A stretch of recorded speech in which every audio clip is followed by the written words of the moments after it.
एक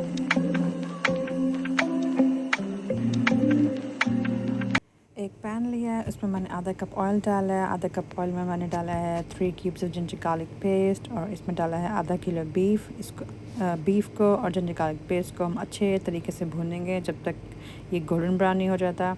और मैं बीफ हो कोई भी चीज़ हो, मैं हमेशा खानों को पैन में बनाती हूँ। मैं प्रेशर कुकर यूज़ नहीं करती क्योंकि मुझे बिल्कुल भी पसंद नहीं है प्रेशर कुकर वाले खाने। और अब हम इसमें डालेंगे ग्रीन चिलीज़।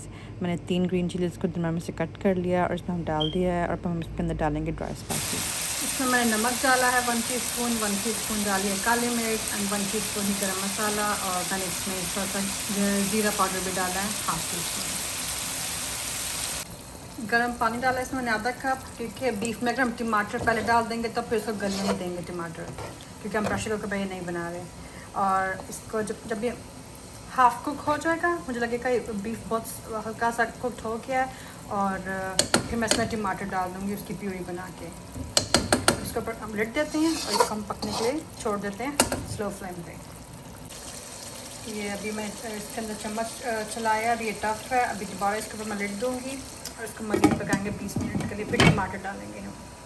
4 टमाटर लिए थे, उसको उसके अंदर मैंने निशान लगा लिया क्रॉस के, और उसको मैंने माइक्रोवेव में वाटर डाल के स्टीम कर लिया। देखिए छिलके उतार दूँ तो इसकी देखें कितनी अच्छी प्यूरी सी बन गई है। गोश्त गल चुका है, अब मैंने इसके अंदर टमाटर प्यूरी डाल दिया 4 टमाटरों की। अब मैं ढक्कन दे दूँगी इसके ऊपर और इसको मज़ीद पकाऊँगी। देखते हैं इसका ऑयल ऊपर आ गया। अब मैं इसमें 1 टेबल स्पून डालूँगी दही का। 1 टेबल स्पून मैं डालूँगी इसमें ग्रीक योगर्ट।